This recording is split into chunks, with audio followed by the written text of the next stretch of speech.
ओम शांति। आज के बाबा के महावाक्य। बाबा कहते हैं, मीठे बच्चे एकांत में बैठ के अपने साथ बातें करो कि हम अविनाशी आत्मा हैं। अपने को याद दिलाना है, हाँ, कि मैं कौन हूँ, कहाँ से आई हूँ और मेरा वास्तविक स्वरूप कैसा है। उस स्वरूप में अपने को बार बार स्थिर करना। तो बाबा कहते हैं ये अपने से एक रूह रिहान करनी है। बाप से हम ये बातें सुनते हैं, हाँ, शिव बाबा से हम ये बातें सुनते हैं। ये अभ्यास करो, प्रैक्टिस करो। आज बाबा हमको अटेंशन दिला रहे हैं। प्रश्न बाबा पूछते हैं, जो बच्चे याद में अलबेले हैं उनके मुख से कौन से बोल निकलते हैं। पुरुषार्थ हम करते हैं लेकिन हम अपने को खुद ही ढीला कर रहे हैं, अलबेला करते हैं। तो किन शब्दों से ये पता चल रहा है कि हम अपने को पुरुषार्थ में अलबेला करते हैं। तो बाबा ये समझाते हैं कि वो कहते हैं कि हम तो शिव बाबा के बच्चे हैं ही, हाँ, हमारे को तो ये याद ही रहता है, याद में ही रहते हैं हम सारा दिन। ऐसा अपने को मतलब एक तरह से मिसगाइड कर दिया कि हम तो हैं ही, हमें पुरुषार्थ करने की क्या आवश्यकता है। लेकिन बाबा अटेंशन क्या दिला रहे हैं कि पुरुषार्थ के बिना तो पानी भी नहीं मिलता है, तो पुरुषार्थ का इम्पोर्टेंस है। लेकिन बाबा कहते हैं वो सब गपोड़े हैं, हाँ, कि हम हमेशा योग में रहते हैं या हम बिल्कुल ठीक चलते हैं, अपने ये महिमा करते रहना, ये सब बातें जो हैं गपोड़े हैं, ये अलबेलापन है। इसमें तो पुरुषार्थ करना है। सवेरे उठ के सबसे पहले कब पुरुषार्थ करना है? अमृत वेला। उठकर अपने को आत्मा समझ के बैठ जाना है। और वो थोड़ा सा ही समय होता है, 40 मिनट का, लेकिन उसमें माया कितनी बार बार आती है, किस किस रूप में आती है। इतनी देर में ही माया कितना आपको हैरान परेशान करती है। तो वो पुरुषार्थ बाबा कहते करना है, क्योंकि वो क्या है, पूरे दिन का आधार है या बेस बोलते हैं बाबा उसको। तो सवेरे उठ के अपने को आत्मा समझ के बैठ जाना है, रूह रिहान करनी है। हाँ, मैं आत्मा हूँ, मैं कौन सी आत्मा हूँ, मैं किसके सामने बैठी हूँ, बाबा से मुझे क्या क्या प्राप्ति हो रही है। तो योग में भी रमणीकता हमको लानी पड़ती है, नहीं तो फिर सोचते हैं मैं आत्मा हूँ, हो गया योग। लेकिन उसमें भी भिन्न भिन्न पॉइंट्स हैं, भिन्न भिन्न स्वमानों में अनुभव करना है, रूह रिहान करनी है बाबा से। आत्मा ही बातचीत करती है, अभी तुम देही अभिमानी बनते हो। ऐसा प्रैक्टिस करने से हम क्या बनते हैं? देही अभिमानी, आत्मस्मृति आने से। बाबा कहते हैं देही अभिमानी बच्चे ही याद का चार्ट रखेंगे, सिर्फ ज्ञान की लबार नहीं लगाएंगे। हाँ, हमने इतनी किताबें पढ़ ली हैं, इतने क्लास कर लिए हैं, हमारे अंदर बहुत ज्ञान आ गया है। बाबा कहते हैं लबार नहीं चाहिए, लेकिन प्रैक्टिकल जीवन जो हमने पढ़ा, जो हमने समझा, क्या वो मेरे जीवन में आ गया?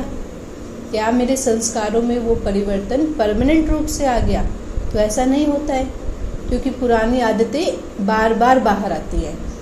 अलग अलग परिस्थितियों में हमारा पुराना स्वभाव जागृत हो जाता है। तो अभी हमको बहुत तपस्या करनी है। गीत है, मुखड़ा देख ले प्राणी।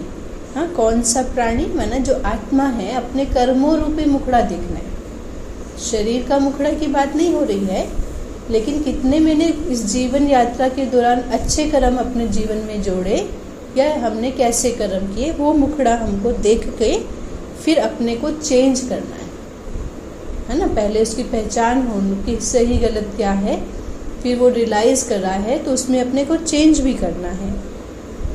ओम शांति। बाप कहते हैं रूहानी बच्चों को समझाया गया है कि प्राण आत्मा को कहा जाता है।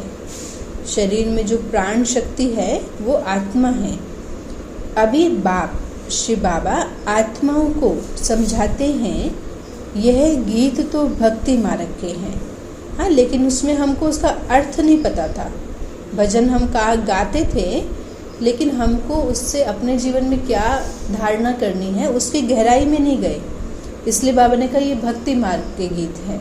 जिसे ज्ञान में हमने समझा, ये तो सिर्फ इनका सार समझाया जाता है। अब तुम जब यहाँ बैठते हो तो अपने को आत्मा समझो। हाँ, इसी स्मृति में बार बार हमको बाबा ला रहे हैं कि मैं एक प्रकाश, मैं एक आत्मा हूँ। देह का भान छोड़ देना है। जो भी देह का मेरा पार्ट है वो टेम्परेरी है। हम आत्मा वास्तविक रूप में छोटा सा एक दिव्य चेतन प्रकाश है, बिंदी है। हम आत्मा बहुत छोटी बिंदी हैं, बहुत लाइट है। मैं ही इस शरीर के द्वारा पार्ट बजाती हूँ। जो बोल रहे हैं, जो भी देख रहे हैं, जो भी खा रहे हैं, वो कौन? शरीर के द्वारा आत्मा अपने स्वभाव के अकॉर्डिंग करती है ना। खाने का भी देखो, हर एक का अलग अलग स्वभाव है। वो अपने स्वभाव के अनुसार खा रही है, लेकिन खा कौन रही है? आत्मा। ये आत्मा का ज्ञान कोई को है नहीं। हाँ, ये बाप समझाते हैं, अपने को आत्मा समझो, मैं छोटी आत्मा हूँ। हाँ, भले शरीर देखने में कितना भी बड़ा हो, लेकिन जो आत्मा है वो छोटा सा प्रकाश है। आत्मा सारा पार्ट बजाती है शरीर से, तो देह का अभिमान निकल जाता है। बाबा कहते ये मेहनत है, क्योंकि बार बार हमको देह का अभिमान भिन्न भिन्न रूप से आ जाता है, लेकिन बार बार हमको अपने को आत्मा स्मृति में स्थित करना है। ये हमको मन में ये मेहनत चलती है। हम आत्मा इस सारे नाटक के एक्टर्स हैं। ऊंचे से ऊंच एक्टर जो हैं वो हैं परमपिता परमात्मा। सबसे ऊंचा जिनका पार्ट कहेंगे इस सृष्टि में तो वो शिव बाबा का है, क्योंकि किसी को सुधारना ये कोई आसान बात नहीं है। माँ बाप अपने बच्चों को नहीं सुधार पाते, है ना। वो परेशान रहेंगे लेकिन नहीं सुधार पाते। तो पतित माना बिगड़ी हुई आत्मा है। पावन बनाना मतलब उसको सुधार देना। ये ऊंचे से ऊंचा पार्ट परमात्मा का है। वो भी एक दो को नहीं सुधार रहे, पूरे विश्व को बाबा सुधारते हैं या पावन बनाते हैं। बुद्धि में रहता है कि वह भी इतनी छोटी बिंदी है, उनकी महिमा कितनी भारी है। शिव बाबा के कितने मंदिर हैं, कितने उनके ऊपर ग्रंथ बन गए, कितने बाबा की महिमा है। मतलब वो भी उससे कहीं गुना ज़्यादा महिमा है, लेकिन हम शब्दों में कितनी लिखें। शॉर्ट में बाबा को कह देते हैं ज्ञान का सागर, है ना। मतलब कितना उनमें ज्ञान होगा। सागर को हम किताबों में समेट नहीं सकते। सुख का सागर है, परंतु है तो वो छोटी सी बिंदी। हम आत्मा भी छोटी सी बिंदी है। तो जैसे हम बाबा के सामने बैठते हैं स्मृति से, तो वो सब गुण हमको अनुभव में आने लगते हैं, और वो गुण हम में हमारा भी स्वभाव बन जाते हैं। क्योंकि जैसा संग वैसा हमको अपने ऊपर हमारे असर आता है ना, तो वैसा ही हमारा भी स्वभाव बन जाता है। आत्मा को सिवाय दिव्य दृष्टि के देख नहीं सकते हैं, समझ सकते हैं। ये नई नई बातें ज्ञान की बाबा कहते तुम बाप द्वारा सुनते हो। दुनिया क्या जाने इन बातों को, वो सुन नहीं रहे हैं। तुम्हारे में भी थोड़े हैं जो इन बातों को यथार्थ रीति समझें। हाँ, कई भावना से आ जाते हैं, लेकिन हो सकता है वो इतना नहीं समझ पा रहे हैं, तो इसलिए सब एक जैसा नहीं समझते हैं। और बुद्धि में भी सबके नंबरवार रहता है। ये ज्ञान हम कितना पूरा दिन इसके चिंतन में रहते हैं, तो हर एक का नंबरवार है। हम आत्मा छोटी बिंदी है, बहुत बातें हमको नहीं याद रहती है ना, लेकिन एक छोटा सा बाबा ने क्या बोला कि हम आत्मा छोटी बिंदी हैं, और किसी से बात करते हैं तो उसको भी यही स्मृति से देखना है, बोलना नहीं है, लेकिन मन में ये स्मृति रखनी है कि ये भी छोटी सी आत्मा है जो शरीर द्वारा बात कर रही है। हमारा बाबा इस ड्रामा में मुख्य पाठधारी है, एक्टर है। ऊंचे ते ऊंच एक्टर शिव बाबा है, फिर फलाने फलाने आते हैं। तुम तो जानते हो बाबा ज्ञान का सागर है, परंतु शरीर के बगैर बाबा तुमको ज्ञान सुना नहीं सकते हैं। तो शिव बाबा ने हमारे लिए ब्रह्मा बाबा का शरीर लोन में लिया, क्योंकि शरीर के द्वारा बोल सकते हैं ना। अब अशरीरी होने से क्या होता है, शरीर से आत्मा अलग हो गई। हाँ, तो एकदम शांति या हल्कापन या शक्ति का अनुभव होता है। भक्ति मार्ग में तो देहधारियों का सिमरन करते हैं, देवी देवताओं का। परमपिता परमात्मा के नाम, रूप, देश, काल को कोई देहधारी नहीं जानते हैं। बस कह देते हैं परमात्मा नाम रूप से न्यारा है। नाम शरीर का, उनका शरीर नहीं है तो शरीर का नाम नहीं है, शरीर रूपी रूप नहीं है, लेकिन उनका नाम उनकी आत्मा पे है। शिव परमात्मा है वो भी आत्मा, तो उनका नाम उनकी आत्मा पे शिव है। और रूप उनका देहिक रूप नहीं है, लेकिन आत्मा का रूप प्रकाश रूप है। तो ये भक्ति में हमको नहीं पता, इसलिए हमने कह दिया नाम रूप से न्यारा है। बाबा हमको समझाते हैं, ड्रामा के अनुसार तुम जो नंबर 1 सत्व प्रधान थे, हाँ, जब हम आए थे तो हम बाकी सब आत्माओं से पावरफुल थे, तभी तो पूरे विश्व पे राज्य किया ना। तो बाबा ने कहा नंबर 1 सत्व प्रधान थे, तुमको फिर वापस वही पोजीशन पे पहुंचना है जो हम नीचे जहाँ से आए हैं, वापस हमको वहीं जाना है, सत्व प्रधान बनना है। तमो प्रधान से सत्व प्रधान बनने के लिए तुमको फिर यह अवस्था मजबूत रखनी है कि हम कौन हैं। बाबा ने फिर कहा उस स्मृति में हमको हमेशा स्थित रहना है, हम वास्तविक रूप में कौन हैं। हम आत्मा हैं जो शरीर के द्वारा बोलती है, बात करती है या सुनती है। आत्मा में ये ज्ञान है, शरीर के अंदर ये ज्ञान नहीं जाता है, आत्मा में ये ज्ञान है। ये ज्ञान और कोई की बुद्धि में नहीं है, उनकी बुद्धि में समाज की बातें हैं, सांसारिक, लेकिन ये आध्यात्मिक ज्ञान नहीं है कि हमारी आत्मा में 84 जन्मों का पार्ट जो है वो अविनाशी नूंधा हुआ है। तो हर एक आत्मा का अपना अपना पार्ट है और उसको बदल ही नहीं कर सकते, उसको सिर्फ समझ सकते हैं कि हाँ, हम आत्मा ने ऐसे ऐसे पार्ट बजाया है जो हम फिर 5000 वर्ष के बाद रिपीट करेंगे। ये बहुत नई नई बातें हैं। एकांत में बैठकर अपने आप से ऐसी ऐसी बातें करनी है। हाँ, अपने जब हम एकांत में बैठते हैं तो वो ज्ञान और भीतर जाता है ना। मन शांत होता है, बाबा से कनेक्ट होता है और उस शांति से आत्मा के अंदर तक वो ज्ञान चला जाता है। हम आत्मा हैं, हम बाबा से ज्ञान सुनते हैं, धारणा मुझ आत्मा में होती है। हाँ, अपने को ये स्मृति दिलानी है कि जो ज्ञान मैं सुन रही हूँ वो मेरे बुद्धि में जा रहा है और मैं आत्मा की बुद्धि में जा रहा है और मुझ आत्मा में ये पार्ट भरा हुआ है। सत्व प्रधान, सत्व, रजो, तमो, ये पार्ट किसने बजाया? आत्मा ने बजाया है, शरीर ने तो नहीं बजाया, शरीर के द्वारा आत्मा ने बजाया है। आत्मा अविनाशी है। हाँ, जो भी हमने शरीर लिया, छोड़ा, वो शरीर तो खत्म हो गए, लेकिन आत्मा अविनाशी है। आत्मा तो अभी भी एक शरीर में बैठी है। जब ये शरीर की आयु पूरी हो जाएगी, है ना, फिर उसको ड्रामानुसार अगला चोला मिलता है। तो आत्मा अविनाशी है। ये अंदर घोटना चाहिए कि मैं आत्मा एक अमर शक्ति हूँ, अविनाशी हूँ। अब हमको बाबा लक्ष्य क्या दे रहे हैं? हमको तमो प्रधान आत्मा से क्या बनना है? सत्व प्रधान आत्मा बनना है। जो आत्मा के निजी गुण है, 7 गुण, है ना, पवित्रता, शांति, ज्ञान, आनंद, सुख, प्रेम, ये आत्मा के सत्व गुण हैं। वापस इसमें प्रधान बनना है, माना भरपूर होना है। और वो उसकी विधि बाबा ने बताई है। शिव बाबा की याद से आत्मा सत्व प्रधान बनती है। देह अभिमानी मनुष्यों को आत्मा का भी ज्ञान नहीं है।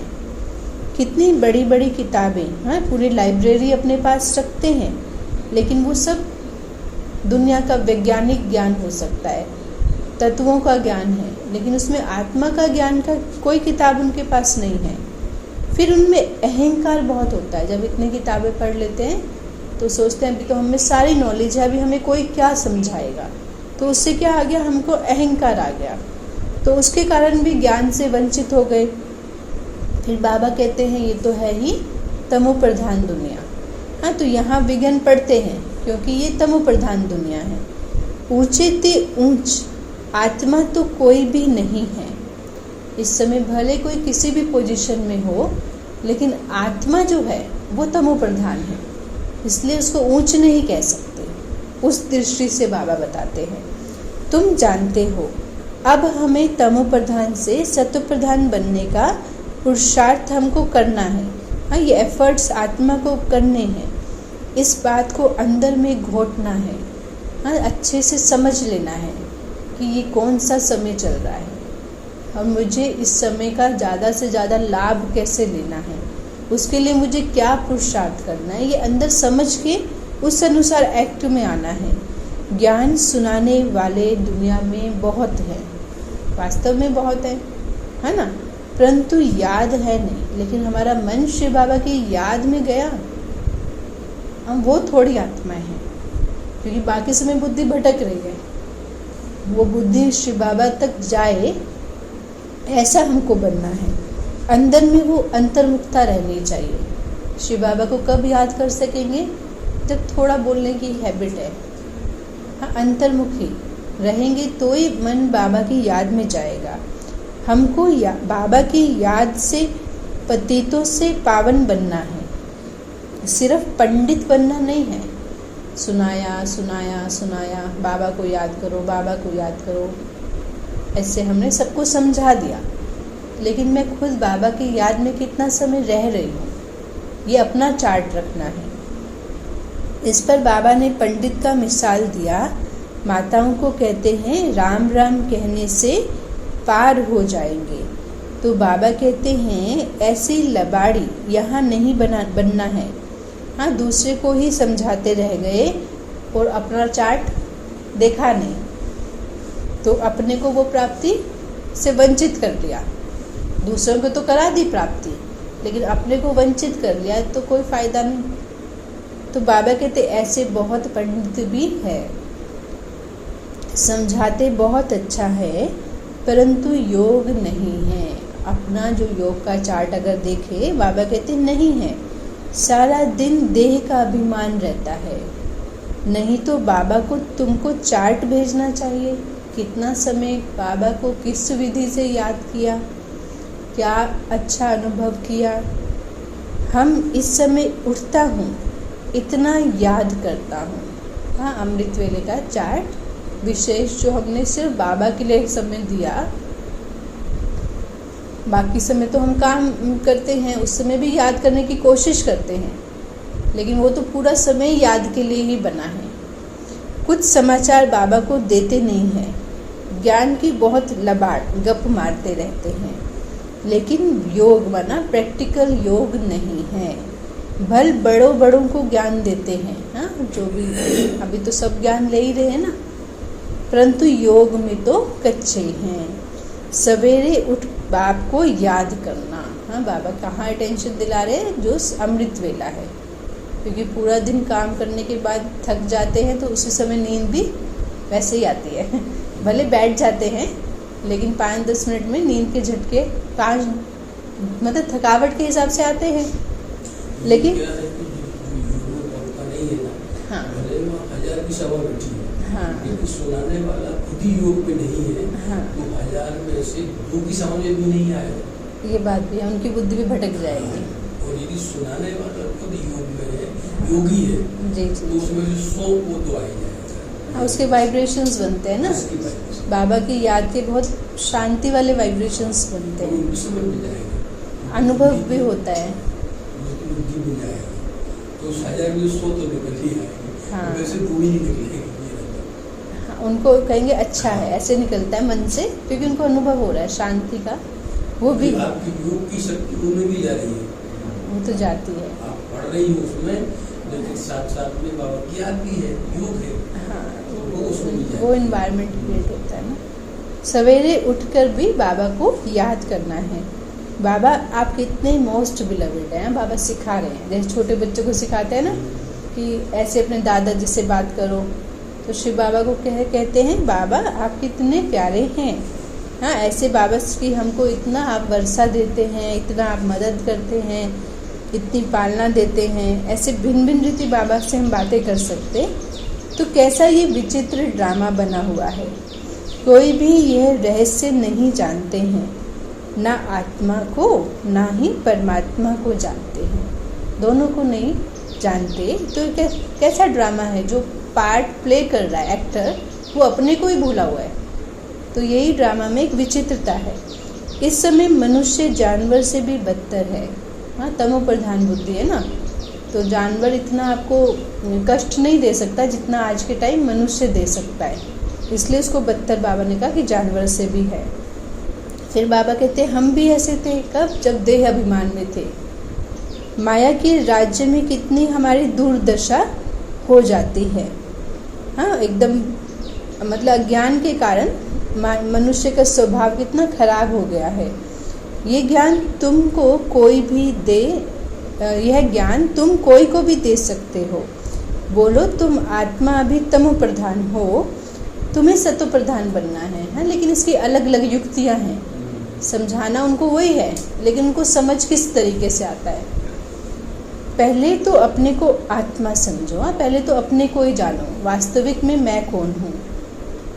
गरीबों के लिए तो बहुत सहज है। क्यों?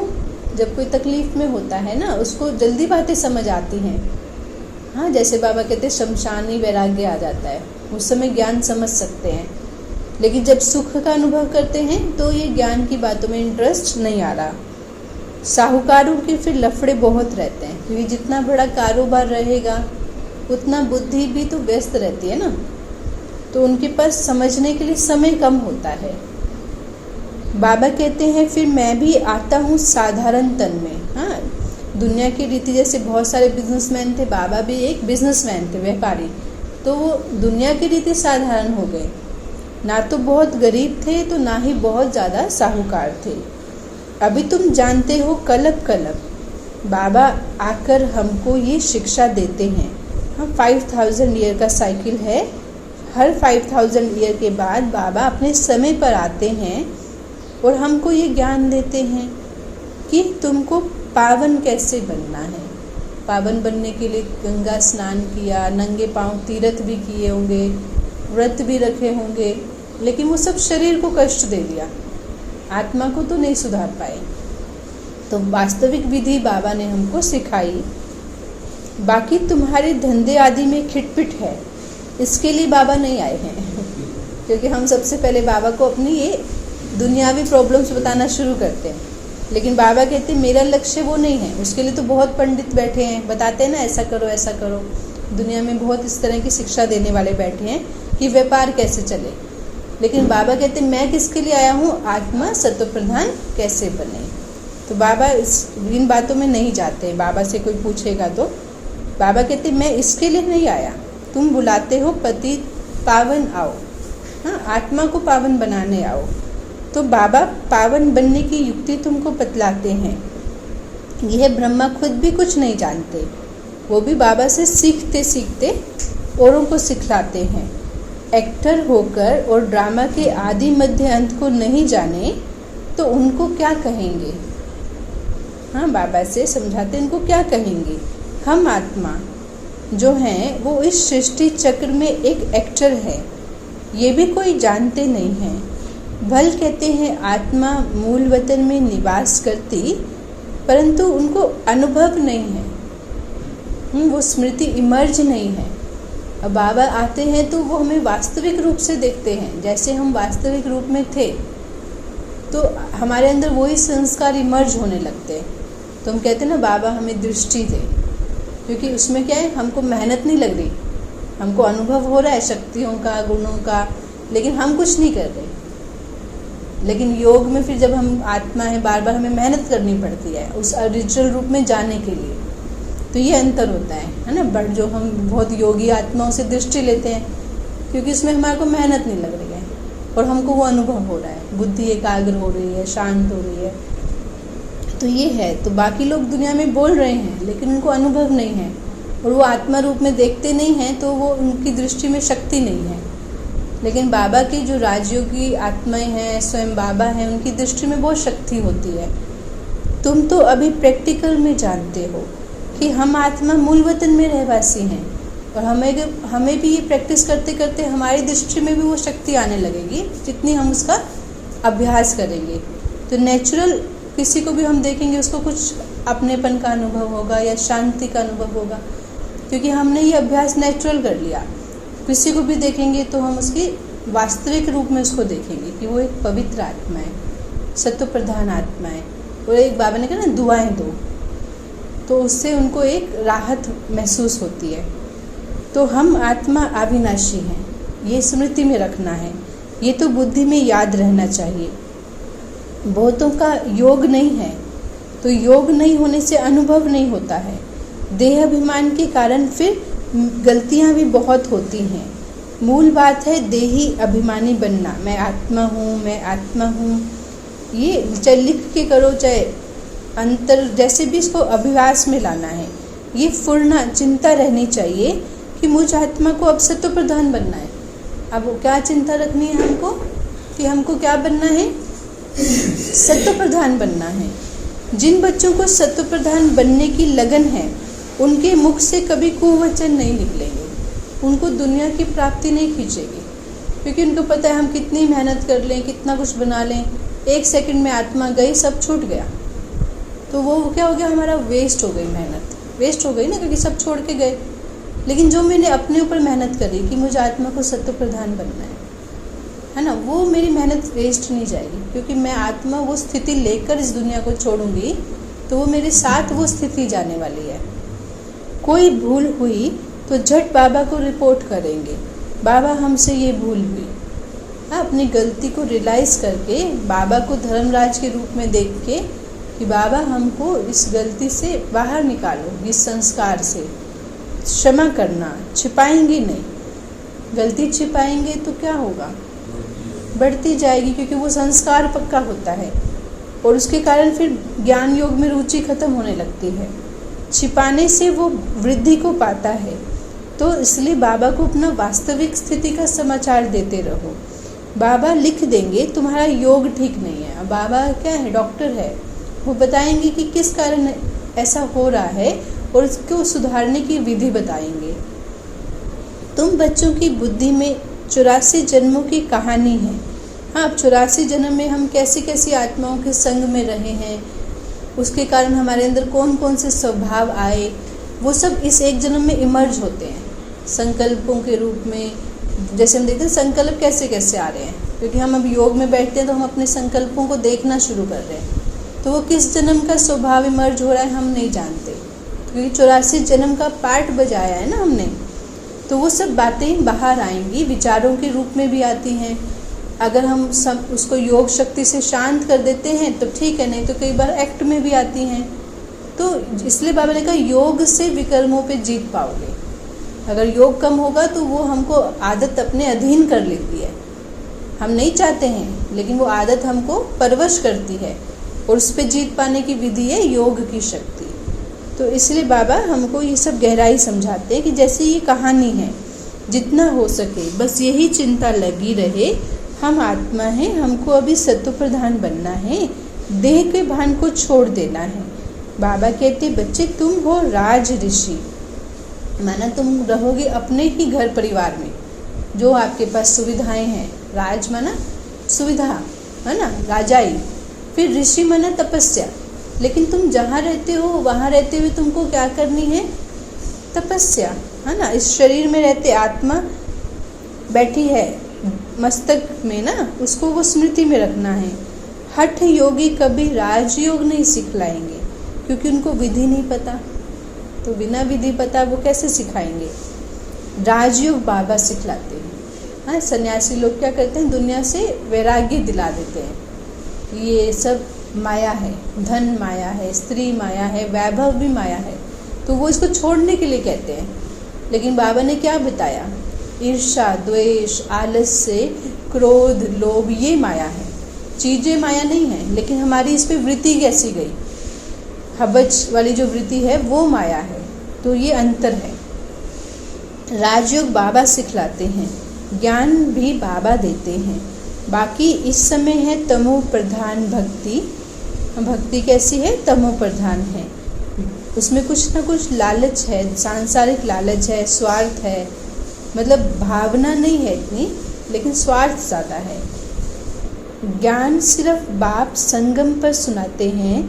बाबा आए हैं तो भक्ति खत्म तो होनी है, भक्ति क्या है, ये कलयुगी दुनिया ही खत्म होनी है। ज्ञान और योग से सतयुग की स्थापना हो जाती है। आहिस्ते आहिस्ते इस ज्ञान योग से जो दुनिया बन के आएगी उसको बोलेंगे सतयुग, है ना। धीरे धीरे ये कार्य चलता है। भक्ति चीज ही अलग है। मनुष्य फिर कह देते हैं दुख सुख यहाँ पर है, लेकिन सतयुग में दुख नहीं है, त्रेता में भी दुख नहीं है, लेकिन द्वापर कलयुग में दुख भी है और सुख भी है, अल्पकाल का सुख है। अभी तुम बच्चों पर बड़ी रिस्पॉन्सिबिलिटी है। क्या रिस्पॉन्सिबिलिटी है? पतित दुनिया में रहते हुए पावन बनने और बनाने की, अपना कल्याण करने की युक्ति रचते रहो। अपना मन हमारा एक तो योग में कैसे रहे, फिर हमारा जो शरीर की दिनचर्या है वो भी हमारे ऐसी जगह नहीं जाए जहाँ हमारा व्यर्थ का खाता बने। तो अपने लिए युक्ति करते हैं। इसके लिए देखो अलग अलग समय भट्टी रखी जाती है, ब्राह्मणों का संगठन रखा जाता है, ताकि हमको बार बार वही संग मिले और हमारी बुद्धि इधर उधर की बातों में ना जाके अपने लक्ष्य पे एकाग्र रहे। तो ये सब क्या है? युक्तियाँ हैं अपने कल्याण करने की। ये भी समझाया है पावन जो दुनिया है वो शांति धाम या फिर सतयुग सुख धाम है। ये जो दुनिया है ये पावन दुनिया नहीं है, हाँ, अशांति धाम है या दुख धाम है। तो यहाँ जो बातें सुनने और देखने को मिलती हैं सब में क्या है? अशांति है, दुख है, हाँ, चिंता वाली बातें हैं। पहली मुख्य बात है योग की। योग नहीं है तो ज्ञान की लबार है, सिर्फ पंडित की तरह। आजकल तो रिद्धि सिद्धि बहुत निकली है, इनसे ज्ञान का कनेक्शन नहीं है। हाँ, वो लोग तपस्या करते हैं कि हमको कोई सिद्धि प्राप्त हो, फिर लोग उनसे वो सब करवाते हैं, लेकिन हमारा वो नहीं है। हमारा आत्मा को सतो प्रधान बनने का लक्ष्य है और उससे आत्मा को सिद्धि माना सफलता मिलती है, ऑटोमेटिक मिलती है। मनुष्य कितना झूठ में फंस गए हैं, पतित हैं, जो बाबाओं के चक्कर में फंसे ना कि तुरंत हमारी समस्या का हल हो जाए, ऐसे चमत्कारिक जो रूप दिखाए गए हैं, तो वो सब भीड़ वहाँ चली जाती है, उसमें फंस जाती है।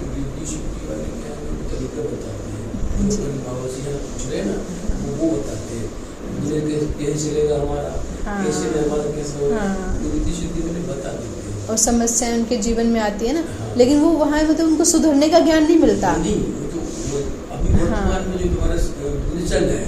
हाँ, इसीलिए लेकिन तुम्हारा लाइफ कैसे बनेगा वो नहीं बताते हैं ना, इसलिए वो फंस गए। जब भी समस्या आएगी तो वो कहाँ जाएंगे? उनके पास जाएंगे। और ज्ञान में सारा क्या अपने को सुधारने की बात है, क्योंकि अपने कर्मों का फल आ रहा है। ये अपना स्थायी परिवर्तन है, सतयुग के लिए उनका टेम्परेरी है।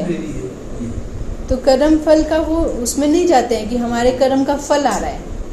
बाबा कहते हैं अपने आत्मा के स्वभाव को, संस्कार को सुधारो तो कर्म ऊंचे हैं, तो जो भी आएगा वो अच्छा आएगा, क्योंकि कर्म अच्छे होने से। तो वहाँ नहीं फंसना है। तो वो पतित हैं। बाबा खुद कहते हैं मैं जब आता हूँ तो पतित दुनिया और पतित शरीर में आता हूँ, पावन तो कोई भी यहाँ नहीं है। हाँ, इसलिए किसी भी व्यक्ति में अपने को नहीं फंसना है, क्योंकि कोई आत्मा इस समय पावन नहीं है। ये तो अपने को भगवान कहते नहीं, ब्रह्मा बाबा ये तो कहते हैं मैं भी आत्मा हूँ जो पतित से पावन बनने का पुरुषार्थ करती है, और पावन जैसे बनेंगे तो फरिश्ते बन जाएंगे। तुम भी पवित्र फरिश्ते बन जाएंगे। तो ये मूल बात यही है कि हम आत्मा पावन कैसे बने। उसके लिए शिव बाबा की याद बहुत ज़्यादा ज़रूरी है। जो बच्चे याद में अलबेले हैं ना, वो कहते हैं बाबा हम तो शिव बाबा की याद में है ही, हम हैं ही बाबा के बच्चे, है ना। लेकिन बाबा कहते हैं ये सब तो गपोड़े हैं, हाँ, अलबेलापन है। इसमें तो पुरुषार्थ करना है। सवेरे उठकर अपने को आत्मा समझकर बैठ जाना है। सुबह उठते ही सबसे पहले अपने को यही याद दिलाना है कि मैं आत्मा परम धाम से इस शरीर में आई हूँ पाठ बजाने। ऐसे बाबा ने कहा है अलग अलग स्मृति से। तो मैंने ये सबसे पहला पक्का करना है। फिर रूह रिहान भी करनी है। आत्मा शरीर के द्वारा बातचीत करती है ना, अभी तुम देही अभिमानी बनते हो। बाबा कहते हैं जो कोई का कल्याण करते हैं तो उनकी महिमा भी की जाती है। जितनी जिसने सेवा करी उस हिसाब से उसके मंदिर बन गए। थोड़े की सेवा करी तो गांव में छोटा सा मंदिर है, ज़्यादा की करी तो ज़्यादा पब्लिक जाती है। तो ये क्या है? ये आपके कर्मों का फल है। महिमा जो भी होती है उसमें फिर कल्याण करने में क्या है, एक्टिव होके उसमें समय देना पड़ता है। हाँ, अपनी हद की बातों से बाहर आना पड़ता है, तो हम समाज का भला कर सकते हैं ना। और हम अपने ही लौकिक में फंसे रहेंगे तो हम नहीं कर सकते।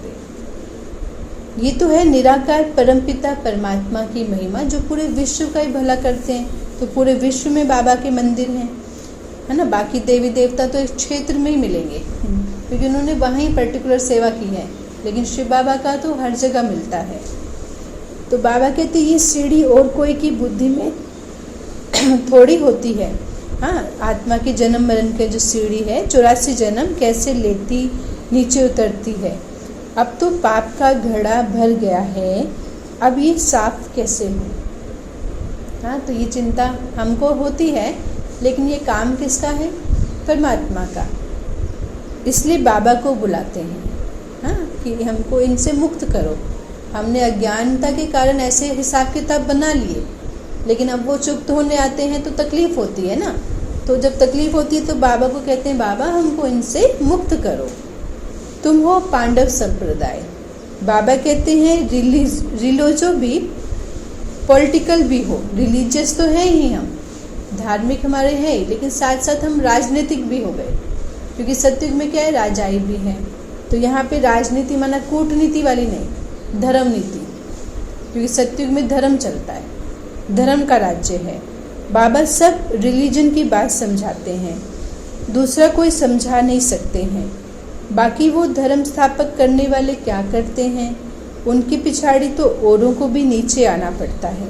जो भी आत्मा आएगी तो उसके बाद उनकी जो कुल की आत्मा है वो उनके पीछे पीछे आती हैं। बाकी वे के मोक्ष थोड़ी देते हैं। हाँ, उनके द्वारा उनके धर्म की स्थापना होती है, मोक्ष तो किसी को मिलता नहीं है। बाप ही अंत में आकर सब आत्माओं को पावन बनाकर वापस ले जाते हैं, इसीलिए उसके सिवाय और कोई की महिमा नहीं है। ब्रह्मा की व तुम्हारी कोई महिमा नहीं है। बाबा ने आए, बाबा नहीं आते तो तुम भी क्या करते? हाँ, भजन करते जैसे दूसरे कहते हैं हमको मुक्त करो, ऐसे हम बाबा को बुलाते। तो अगर अभी हमारा कुछ भी भला हुआ है या हमारे द्वारा कुछ भी अच्छा काम हो रहा है तो ये सब बाबा के कारण हो रहा है। अब बाबा तुमको चढ़ती कला में ले जाते हैं, गाते भी हैं तेरे भाने सर्व का भला। मतलब मुट्ठी भर ब्राह्मण हैं, लेकिन उनके द्वारा ही पूरे विश्व का भला हो जाता है, परंतु अर्थ नहीं समझते, महिमा बहुत करते हैं। अभी बाबा ने समझाया है आत्मा अकाल है। ये जो तख्त है ये अकाल तख्त है, जहाँ आत्मा अविनाशी बैठी है। आत्मा को काल नहीं आता है, मृत्यु आत्मा को नहीं आती है, मृत्यु शरीर को आती है। आत्मा तो शरीर छोड़ के दूसरा पार्ट बजाएगी, जैसे इस कुर्सी में बैठी है, कुर्सी खराब तो दूसरे में बैठ जाएगी। लेकिन जो चेतना है वो थोड़ी मरी, वो तो जीवित है। तो इस मस्तक में बैठी आत्मा दूसरा मस्तक ले लेती है। बाकी लेने के लिए कोई काल आता नहीं है। हाँ, वो तो शरीर धीरे धीरे किसी कारण से रोगी होता है या कोई ऑर्गन्स जो होता है, हार्ट हो गया या कोई भी फेल होता है, तो आत्मा शरीर छोड़ देती है, क्योंकि उसका बाजा काम नहीं कर रहा। लेकिन कोई अलग से यमदूत नहीं आता है कि चलो हमारे साथ चलो। हाँ, जैसे भक्ति में बोला यमदूत आते हैं, ऐसा कुछ नहीं होता है। तो बाबा ने वास्तविक बात बताई है कि क्या होता है। तो आत्मा को एक शरीर छोड़ दूसरा पार्ट लेना है, बाकी कोई काल नहीं लेने आता है। तुमको कोई के शरीर छोड़ने का दुख नहीं होता है। क्यों नहीं होता है? स्मृति है, आत्मा का ये पार्ट पूरा हुआ, अब वो दूसरे पार्ट में गई है, वो मरी थोड़ी है, उसने अपना ड्रेस चेंज कर लिया है। बस थोड़ा अटैचमेंट होने से थोड़ा सा लगता है, थोड़ा मिस करेंगे शुरू में, लेकिन दुख नहीं होता है क्योंकि हमको पता है वो अभी भी है। बाबा कहते शरीर छोड़कर दूसरा पार्ट बजाने गए तो रोने की क्या दरकार है, हम आत्मा भाई भाई हैं। हाँ, अभी किसी की ड्रेस खराब हो गई है तो उसको उसमें रहने से तकलीफ ही तो होगी ना। जो शरीर में तकलीफ है वो किसको हो रही है, आत्मा को हो रही है, तो उसको चेंज करनी पड़ेगी क्योंकि डॉक्टर भी हाथ खड़ा कर देते हैं, हम भी कुछ नहीं कर सकते, तो फिर उसको नई बॉडी मिलती है। तो ये है समझ, ये भी तुम अभी जानते हो। गाते हैं आत्मा परमात्मा अलग रहे। हाँ, शिव बाबा तो परम धाम में रहे और हम यहाँ पे रहे। हम कितने समय से बाबा से अलग रहे, बहुत काल से।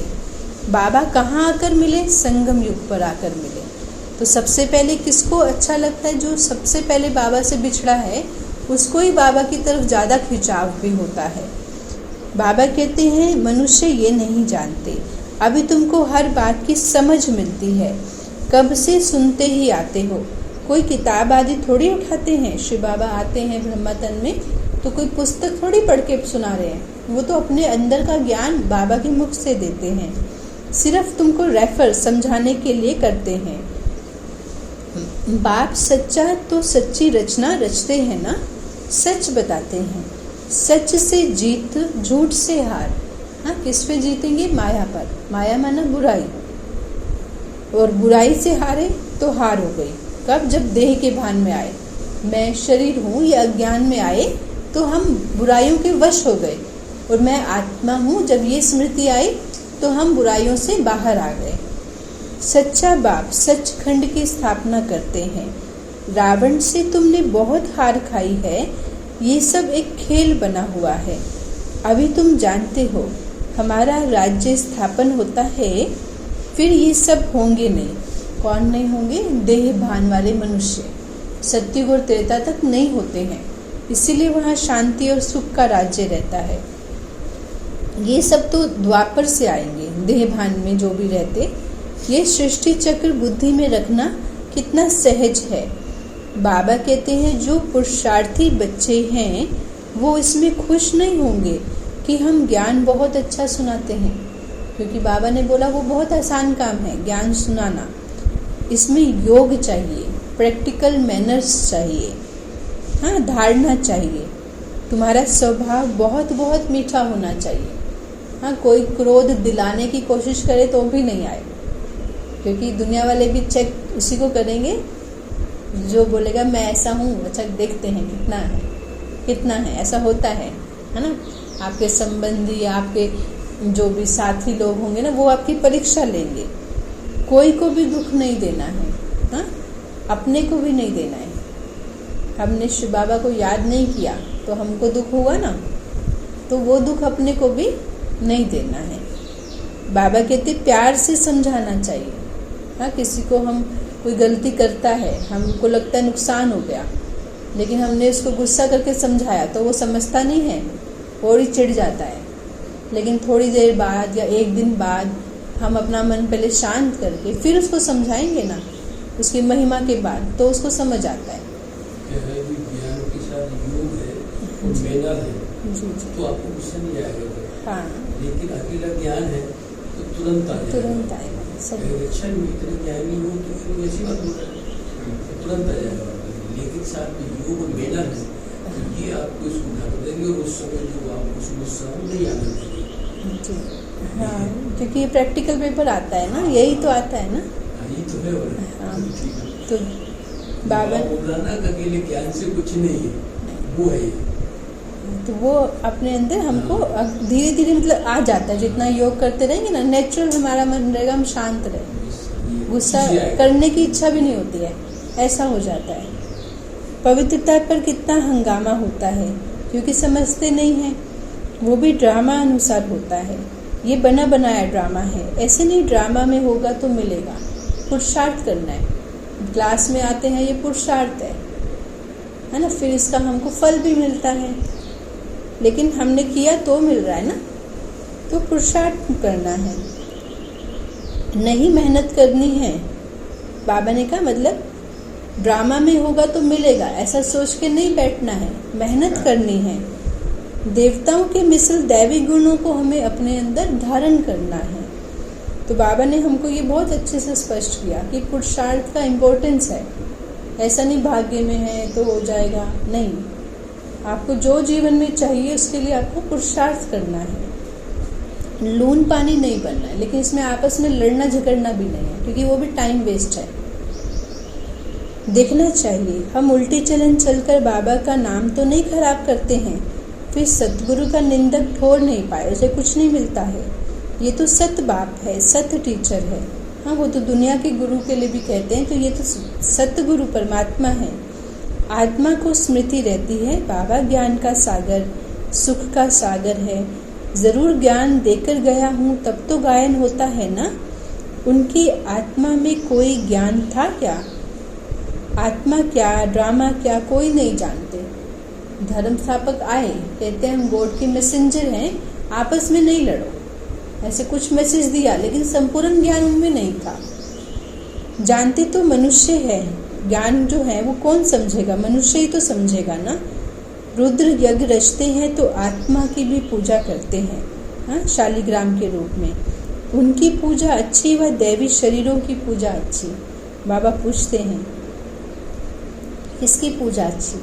तो शरीर पूजा मतलब भूत हो गया। अगर वो मृत तो है तो शरीर तो मृत होता है ना। तो ये शरीर तो 5 तत्वों का है ना, इसीलिए एक शिव बाबा की पूजा ही वास्तविक भक्ति है, अव्यभिचारी पूजा है। अभी उस एक से ही सुनना है, इसीलिए कहा जाता है hear no evil, see no evil. गलाने की कोई बात सुनो नहीं, सुनते हैं असर कर जाती है ना, फिर उसको बुद्धि में क्लीन करने में बहुत टाइम जाता है। अगर हम ना देखें ऐसी बात, ना सुने, बुद्धि में गए नहीं, तो हमारा समय बच गया। इसलिए बाबा ने कहा सुनो नहीं, बुरा देखो ही नहीं, मुझे एक से सुनो। ये अव्यभिचारी ज्ञान है, ये ज्ञान एक ही परमात्मा दे रहे हैं, तो ये अव्यभिचारी ज्ञान है। मुख्य बात है जब देह अभिमान टूटेगा तब तुम आत्मा शीतल बन जाएंगी। हाँ, वास्तविक स्थिति क्या है, हमारे अंदर कोई भी अभिमान नहीं होगा, तो आत्मा देही अभिमानी बनने से शीतल हो जाती है। बाबा की याद में रहेंगे तो मुख से उल्टा सुल्टा बोल नहीं बोलेंगे, नेचुरल नहीं बोल पाएंगे, क्योंकि शिव बाबा की याद माना परम पवित्र है। उसकी याद मेरे मन में है तो मेरे मन में अपशब्द कहाँ से आएंगे? मन में नहीं आए तो मुख से बाहर कैसे आएंगे, है ना। तो बिना मन में आए तो कर्म नहीं होता है। को दृष्टि नहीं जाएगी, हाँ, देह की तरफ दृष्टि नहीं जाएगी। बाबा कहते हैं देखते हुए जैसे कि देखते नहीं हैं। हमारा ज्ञान का तीसरा नेत्र खुला हुआ है। बाबा ने आकर हमको त्रिनेत्री, त्रिकालदर्शी, तीनों कालों को हम समझ सकते हैं ना। अब तुमको तीनों कालों, तीनों लोकों का ज्ञान है। अच्छा, मीठे मीठे सिकिलदे बच्चों प्रति माता पिता बाप दादा का याद प्यार, गुड मॉर्निंग। रूहानी बाबा की रूहानी बच्चों को नमस्ते। हम रूहानी बच्चों की मीठे रूहानी बाबा को याद प्यार, नमस्ते बाबा, गुड मॉर्निंग, शुक्रिया बाबा।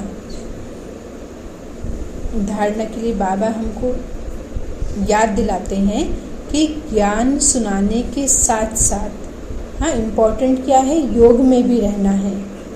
अच्छे हमको अपने मैनर्स धारण करने हैं, स्वभाव बहुत मीठा बनाना है। मुख से कभी भी पत्थर नहीं निकालने, माना अपशब्द नहीं बोलने हैं। अंतर्मुखी बन के एकांत में बैठ के अपने आप से रूह रिहान करने हैं। हाँ, अपने लिए समय दो, अपने चेकिंग के लिए, अपने से बात करने के लिए। पावन बनने की युक्ति भी निकालनी है। सवेरे सवेरे उठकर बाबा को बड़े प्यार से याद करना है। ब्रह्मा बाबा जो प्रैक्टिकल में थे तो वो समुद्र के किनारे चले जाते थे, हाँ, अंतर्मुखी होके अपने, मतलब इसको हमने मेडिटेशन राजयोग का नाम अभी दिया है ना। तो इस प्रक्रिया को करने, शांत वातावरण में जाके बाबा से और अपने से रूह रिहान करते थे। तो भाई लोगों के लिए तो इजी होता है ना। तो बाबा तो पहले संगठन को भी लेकर जाते थे, दादियों को भी। तो ऐसे ऐसे हम अपने लिए युक्ति बनाएं कि हम अपने इस अवस्था को ऊंचा कैसे लेकर जाएं। वरदान है, वायरलेस सेट के द्वारा विनाश काल में अंतिम डायरेक्शंस को कैच करने वाले वॉइसलेस भव। विनाश काल में तो कुछ भी काम नहीं आएगा, फ़ोन तो भूल ही जाओ तो कौन सा फ़ोन हमारा ठीक होना चाहिए? मन वाला। और डायरेक्शन किससे लेने हैं? सुप्रीम कमांडर शिव बाबा से। लेकिन कब होंगे? जब मेरा माइंड वेस्ट से फ्री होगा, कोई विचार नहीं, क्या होगा कैसे होगा, वो सबसे अपने को फ्री।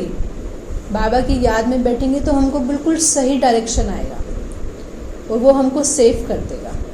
तो उसके लिए क्या चाहिए? वाइसलेस, मन की स्थिति निर्विकारी।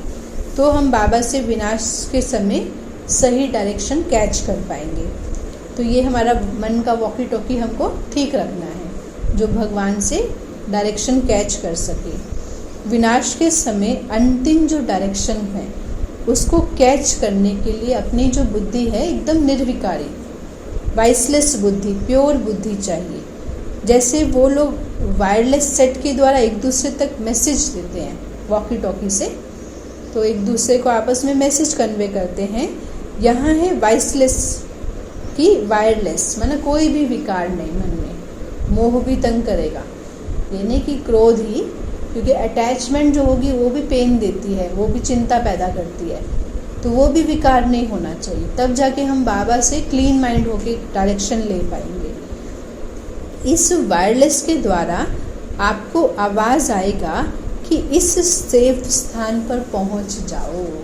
क्यों? भूकंप आ रहा है, मिसाइल्स गिर रही हैं, सिविल वॉर हो रहा है, कैसे कैसे किस रास्ते से जाना है, कहाँ पहुँचना है, जहाँ ये सब बातों से हम सेफ रह के विश्व को क्या देंगे? मनसा द्वारा सुख शांति की साकाश। यही काम रहेगा ना हमारा। उस समय तो कोई सांसारिक काम बचेगा नहीं, तो वो सिर्फ योगी आत्माएं कर पाएंगी और उनको बाबा एक जगह इकट्ठा कर देगा, वो स्थान सेफ हो जाएगा। और वैसे भी जहाँ योगी आत्मा रहेगी परमात्मा की याद वाली, वो स्थान भी सेफ रहते हैं, क्योंकि वो ओरा बनता है और वो ओरा हमें हमेशा सुरक्षित रखता है। तो ये दोनों बातें आपस में हैं। सेफ स्थान पर पहुंच जाओ। जो बच्चे बाबा की याद में रहने वाले वाइसलेस होंगे, जिन्हें आशरीरी बनने का अभ्यास है, हाँ मैं आशरीरी आत्मा हूँ, ऐसी प्रैक्टिस है, वो विनाश में विनाश नहीं देखेंगे, ना विनाश होंगे, लेकिन वो अपनी इच्छा से शरीर छोड़ेंगे। माना दुखी होकर मरेंगे, तो ये योग की सिद्धि नहीं है। अगर हम वास्तविक योगी आत्मा हैं तो हम कभी भी दुखी होकर नहीं शरीर छोड़ेंगे, है ना। बाबा ने कहा सब इच्छा से छोड़ेंगे। स्लोगन है, योग को किनारे कर कर्म में बिजी हो जाना, ये अलबेलापन है। हाँ, बहुत सारी सेवा है, बहुत सारे घर के कारोबार हैं, तो बाबा को हम बाद में याद करेंगे तो इसको बाबा ने बोल दिया ये क्या है? अलबेलापन। तो अपना डिसिप्लिन है कि हर घंटे में 1 मिनट तो बाबा के लिए निकालना ही है, क्योंकि हमारा फिर वो वापस वो स्थिति बन जाती है ना। ट्रैफिक कंट्रोल पूरे दिन का वो भी बनाया गया है, तो ये अपने को इम्पोर्टेंस इसको देना है।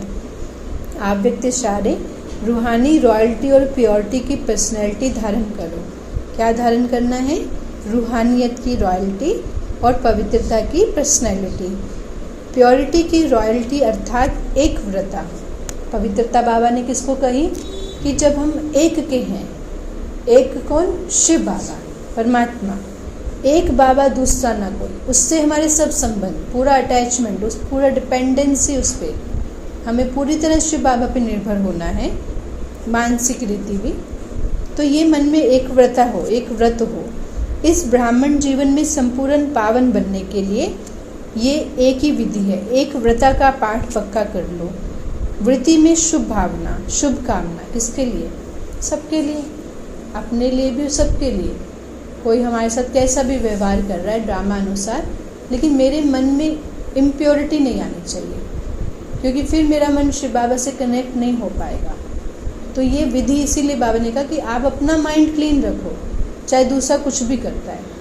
जैसे बाहर आंधी चले, तूफान चले, हम घर में थोड़ी आने देंगे। तो मन मेरा घर है ना, तो मन की खिड़की दरवाजे बंद करके अपने को दूसरे की वेस्ट को अंदर में नहीं धारण करना है ना। ये हमको क्लीनिंग माइंड की रखनी है।